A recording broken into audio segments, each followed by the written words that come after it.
வணக்கம். என் பெயர் doctor poor Dhawan மற்றும் இன்று இந்த வீடியோவில் நீங்கள் அனைவரும் இறுதி கட்டம் கிட்னி 5வது கட்டத்திற்கு வந்தால் என்ன செய்ய வேண்டும் என்பதை அறிந்து கொள்வீர்கள். கிட்னி நிலை 10, 11, 12 ஆக வந்தால் அதற்கு மேலே சென்றால் அதை எவ்வாறு மேலாண்மை செய்வது என்பது பற்றி பேசப்படுகிறது. எனவே கிட்னி நோயாளிகள் மிகவும் உயர்ந்த நிலைக்கு வந்தால் 12, 13 என்ற நிலைகளுக்கு வந்தால் டாக்டர் பூரு தவான் எனக்கு டயாலிசிஸ் செய்ய விரும்பவில்லை கூறுகிறார்கள். நோயாளி மேலாண்மை மிகவும் கடினமாகிறது. அங்கு நாங்கள் வெறும் நிலைகளை மட்டும் பார்க்க வேண்டியதில்லை. அங்கு நோயாளியின் உடலில் உள்ள பல விஷயங்களை பார்க்க வேண்டும். அதற்காக இன்று நாங்கள் அதை சிறிது ஆழமாக புரிந்து கொள்ள முயற்சிக்கிறோம். எனவே நாங்கள் மதிப்பீடு செய்ய வேண்டிய முதல் விஷயம் கிட்னி எதற்காக கெட்டிக்கொண்டிருக்கிறது என்பதை பார்க்க வேண்டும் என்றால் எந்த ஒரு காரணம் மேலாண்மைக்குட்பட்டதாக இருந்தால், அதாவது நோயாளியின் கிட்னி உயர் இரத்த அழுத்தத்தால் அல்லது சர்க்கரையால் கெட்டுக்கொண்டிருந்தால் மற்றும் டாக்டருக்கு இது மிகவும் எளிதாக மேலாண்மைக்குட்பட்டதாக தோன்றினால் அங்கு டயாலிசிஸ் நிறுத்தப்படலாம். லெம்டாப்களை 2வது நிலை நாங்கள் முந்தைய போக்குகளை பார்க்க வேண்டும். நோயாளியின் வரலாற்று போக்குகளை எழுத வேண்டும், அதாவது அவரது அறிக்கையை எழுத வேண்டும். கடந்த மாதம் கிட்னி நிலை கத்தர் லெவல் இருந்தால் தற்போது 6 ஆக உள்ளது. அடுத்த மாதம் நேராக 10, 11 ஆகிவிட்டால் பெரிய ஜம் ஏற்பட்டுள்ளது. குறுகிய காலத்தில் பெரிய ஜசாரி ஏற்பட்டுள்ளது.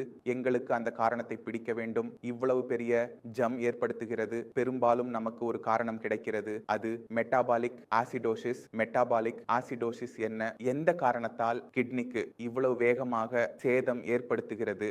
இதற்காக நான் பல வீடியோக்களை உருவாக்கியுள்ளேன். இந்த வீடியோவுடன் நான் உங்களுக்கு ஒரு லிங்கையும் வழங்குகிறேன். அங்கு நீங்கள் மெட்டாபாலிக் ஆசிடோசிஸ் பற்றி புரிந்து கொள்ளலாம். அங்கு கிட்னி செயல்பாடு மோசமாக இருக்கும். நோயாளியின் உடலில் நிலைமை பார்க்க வேண்டும். நோயாளி பலவீனமாக இருந்தால் நோயாளியின் உடலில் பல்வேறு அறிகுறிகள் உருவாகின்றன. நோயாளி உணவு சாப்பிடவில்லை, நோயாளி நடக்க முடியவில்லை, நோயாளியுடன் பேச முடியவில்லை, நோயாளி வாந்தி செய்கிறான். அந்த வகை வழக்குகளில் நாங்கள் அவசர அடிப்படையில் டயாலிசிஸ் செய்ய வேண்டும். ஏனெனில் அங்கு நோயாளிக்கு இதய நோயின் வாய்ப்பு அதிகமாக இருக்கும். பல சிம்டம் நோயாளியின் உடலில் வருவதால் நோயாளி மருந்து எடுத்துக்கொள்ள முடியவில்லை. இந்த காரணத்தால் நோயாளிக்கு உணவு எடுத்துக்கொள்ள, நீர் எடுத்துக்கொள்ள, மருந்து எடுத்துக்கொள்ள சாத்தியமாக்க முதலில் டயாலிசிஸ் செய்ய வேண்டும். இதனால் உடலில் உள்ள சிறந்த மெட்டாபாலிக்கள் குறைந்து நோயாளியின் உடல் உணவு, நீர், மருந்துகளை ஏற்க தொடங்கும். அப்போது எங்கள் வேலை முன்னேற முடியும்.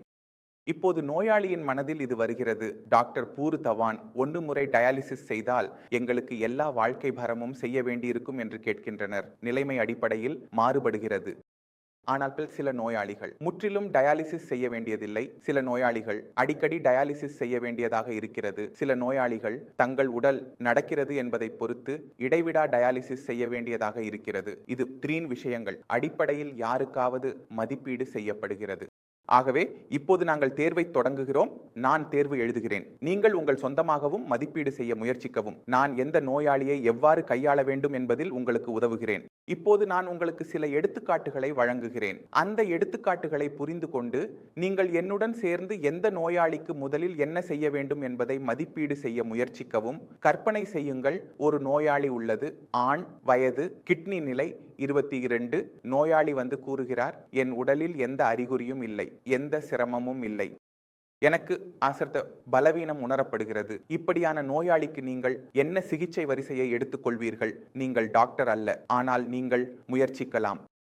நீங்கள் முடிவு செய்து விட்டீர்கள். இப்போது நான் உங்களுக்கு பதிலளிக்கிறேன். ஏனெனில் கிட்னி நிலை 22 உள்ளது. இவ்வளவு உயர்ந்த நிலைக்கு மேலாக இதய அசதி ஏற்படுவதற்கான வாய்ப்பு மிகவும் அதிகமாக உள்ளது. ஏனெனில் கிட்னி உங்கள் மசால்களில் பாசம் ஏற்படுத்துகிறது. எங்கள் இதய மசால் கடினமாக அடிக்கிறது, கடினமாக ஒழுங்குபடுத்தி விரிவாக்கி கொண்டிருக்கிறது. எனவே இதயத்தை சரியாக வைத்திருக்க காத்திருக்கிறது.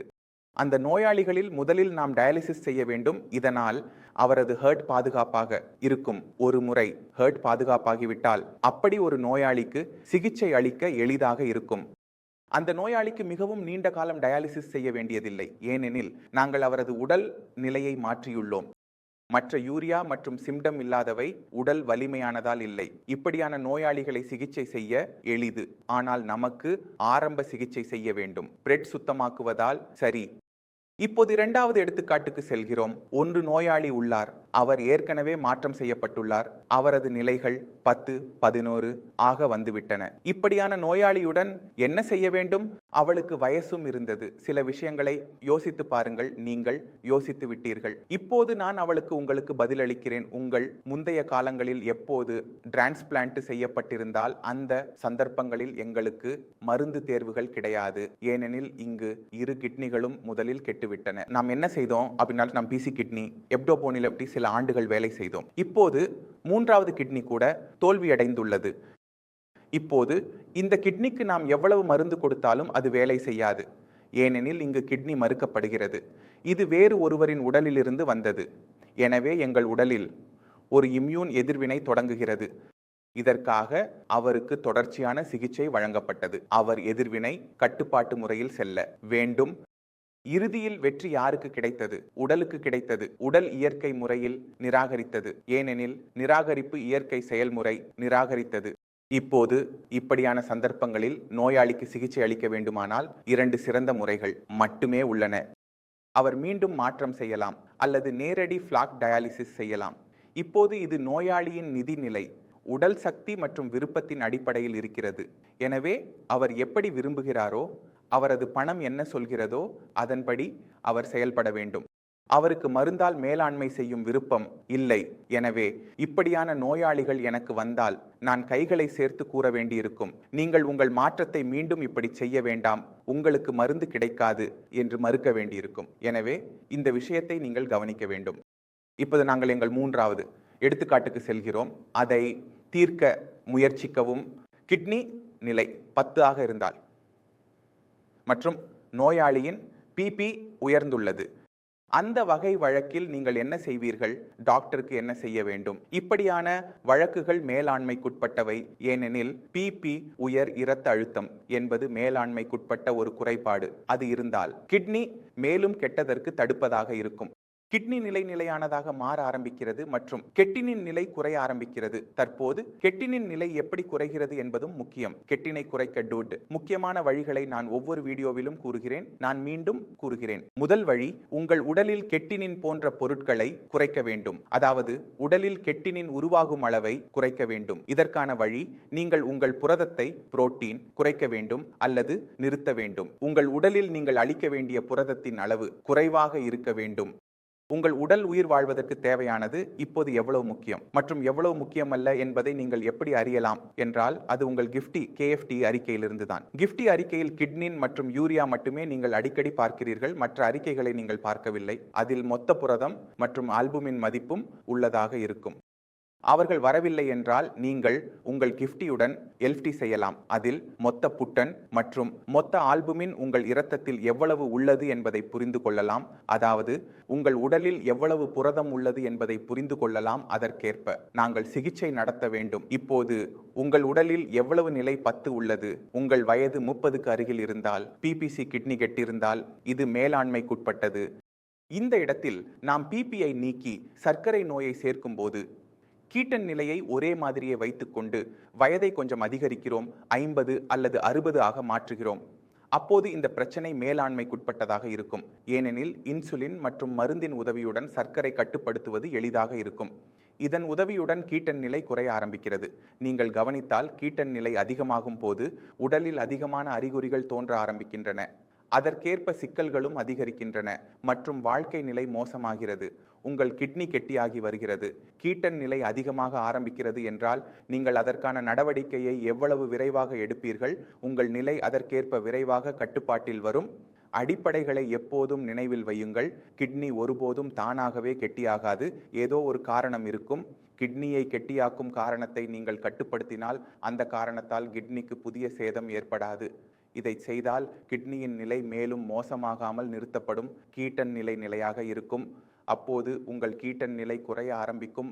அடிப்படைகளை எப்போதும் நினைவில் வையுங்கள். உங்கள் எடையை குறைக்க வேண்டாம். உணவை சரியான முறையில் சாப்பிடுங்கள்.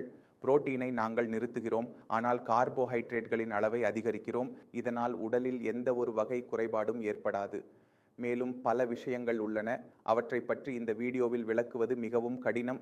நான் உங்கள் நிலையை மேலும் சிறப்பாக கையாள முயற்சிக்க வேண்டும். ஏனெனில் நாம் எந்த நோயாளியை சிகிச்சை செய்ய தொடங்கினாலும் டாக்டரின் அறிவு மட்டும் போதாது, நோயாளிக்கும் அதே அளவுக்கு அறிவு தேவை. நோயாளி வீட்டில் தனது பிபி என்ன ஆகிறது, சர்க்கரை என்ன ஆகிறது, என்ன சாப்பிடுகிறான், என்ன சாப்பிடவில்லை என்பவற்றை நிர்வகிக்கிறான். எனவே உங்கள் அறிவு எனக்கு சந்திக்கும் முன் அதிகமாக இருந்தால் எனக்கு வேலை செய்வது எளிதாக இருக்கும்.